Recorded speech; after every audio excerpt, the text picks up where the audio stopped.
یاد رکھیے کہ جادو ایک خبیث اور شیطانی عمل ہے، یعنی جادو کفر بھی ہے، جادو میں شرک بھی ہے، جادو ایک شیطانی عمل ہے، جادو کبیرہ گناہ ہے، تو اس کی سنگینی کو سمجھنے کی ضرورت ہے.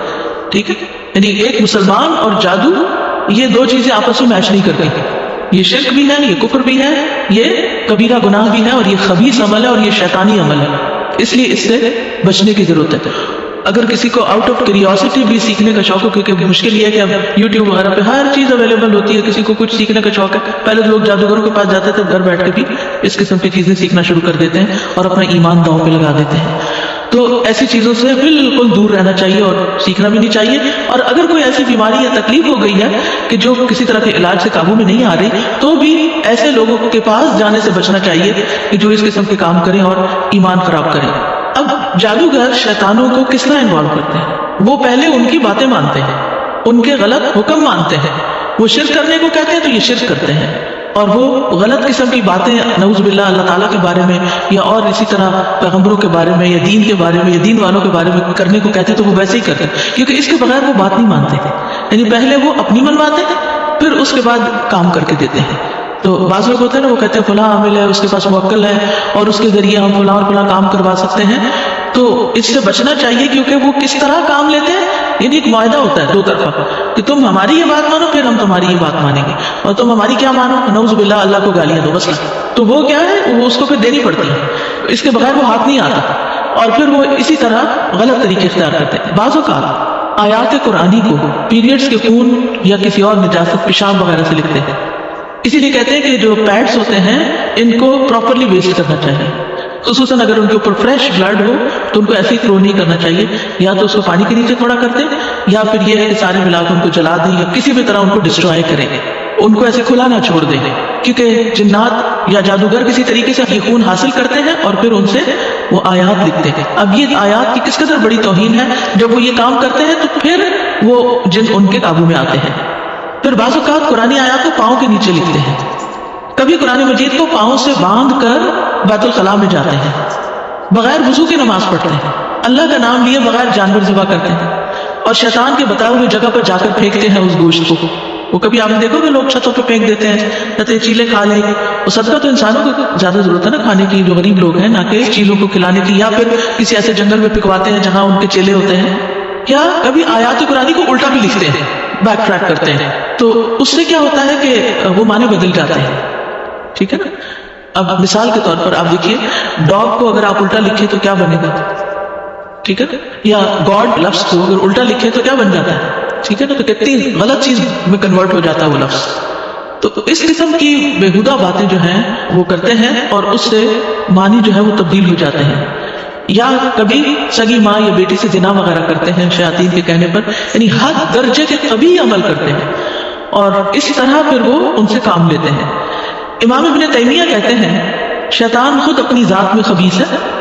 تو جب عزائم پڑھنے والا اور قسمیں کھانے والا اور روحانی جادو کی کتابیں پڑھنے والا اور اسی طرح کی دوسری چیزیں پڑھنے والا ایسی چیزوں کے ساتھ شیاطین کا تقرب حاصل کرتا ہے جن کو شیاطین کفر اور شرک میں سے پسند کرتے ہیں، تو ان کے لیے یہ چیزیں رشوت اور چٹھی کے کام ہوتی ہیں.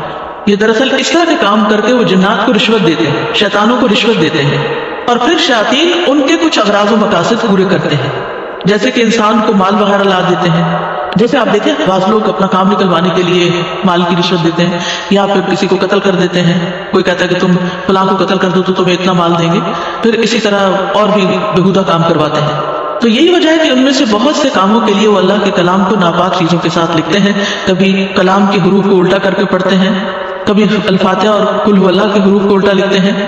تو آپ دیکھیے کہ جب قل هو اللہ اور الفاتحہ کو سیدھا پڑھا جاتا ہے تو علاج ہوتا ہے، جب الٹا لکھ کر تکلیف دیتے ہیں تو پھر اس کو ریورس کیا جاتا ہے اور الفاتحہ وغیرہ پڑھ کر، اسی لیے الفاتحہ کو شفا کہا گیا. تو چونکہ اس میں شفا ہے، اس سورت کا نام بھی ایک شفا ہے، تو وہ اس کو الٹا لکھتے ہیں تاکہ بیماری آئے. پھر یہ بھی یاد رکھیے کہ اللہ سبحانہ و تعالیٰ کی ایک حکمت ہے، مصلحت ہے کوئی، کہ اس طرح کے الٹے لکھے ہوئے کلام یا شیطانی قسم کے منتر وغیرہ جو ہیں وہ انسان پر اثر انداز ہوتے اللہ کے اذن سے ہی ہیں، لیکن ایسی چیزوں سے بھی نقصان ہوتے ہیں، یعنی جادو برحق ہے. حضرت عائشہ کہتے ہیں کہ نبی صلی اللہ علیہ وسلم پر جادو کیا گیا تھا، اور اس کا اثر یہ ہوا کہ آپ خیال فرماتے کہ فلاں کام کر چکے ہیں، حالانکہ وہ آپ نے کیا نہیں ہوتا تھا. تو کچھ عرصہ آپ اس اثر میں رہے. حضرت عائشہ رضی اللہ عنہ پر بھی جادو ہوا تھا، امرا ان کی شاگرد ہے، وہ کہتی ہے کہ ایک مرتبہ عائشہ رضی اللہ عنہا بیمار ہو گئی اور ان کی بیماری کا دورانیہ بہت زیادہ لمبا ہو گیا. اسی دوران مدینہ میں ایک طبیب آیا. عائشہ رضی اللہ عنہا کے بھتیجے اس کے پاس گئے اور ان سے حضرت عائشہ کی بیماری کے بارے میں پوچھا. اس نے کہا کہ تم جس عورت کی یہ کیفیت بتا رہے ہو اس عورت پر تو جادو کیا گیا ہے، اور اس پر اس کی باندھی یعنی لونڈی نے جادو کیا، یعنی حضرت عائشہ کی جو سرونٹ تھی اس نے جادو کیا تھا. جب تحقیق کی گئی، انویسٹیگیشن کی گئی، تو اس لڑکی نے اقرار کر لیا کہ ہاں میں نے کیا ہے. پوچھا گیا کیوں کیا ہے، تو کہنے لگی میں چاہتی تھی کہ آپ فوت ہو جائے تاکہ میں آزاد ہو جاؤں. تو بعض اوقات اس طرح کے بھی ناسمجھ لوگ ہوتے ہیں. تو اور کوئی بات سمجھ میں آئی، حضرت عائشہ نے تو بے شمار غلام آزاد کیے تھے، اگر وہ ریکویسٹ کرتی تو وہ ان کو بھی آزاد کر دیتی، لیکن بہرحال کیونکہ حضرت عائشہ نے اس سے کہہ رکھا تھا کہ میرے مرنے کے بعد تم آزاد ہو جاؤ گی، تو اس نے کہا کہ میں ان کو مار دوں تاکہ جلدی آزادی ملے. تو جب حضرت عائشہ کو یہ پتہ چلا تو انہوں نے پھر اس باندھی کو فروخت کر دیا، اسے آزاد نہیں کیا، فروخت کر دیا اور کہا کہ اس کی قیمت جو ہے اس جیسی باندھی پر خرچ کر کے اس کو آزاد کر دو، مگر اس کو نیک طرح سے سزا دی. پھر اسی طرح تابعین میں سے بعد کی جنریشن میں سے بھی کچھ نیک لوگوں پر جادو ہوا. قعقاع بن حکیم کہتے ہیں کہ کعب الاحبار نے کہا اگر میں چند کلمات نہ پڑھا کرتا تو یہودی مجھے گدھا بنا دیتے. لوگوں نے پوچھا وہ کلمات کیا ہیں؟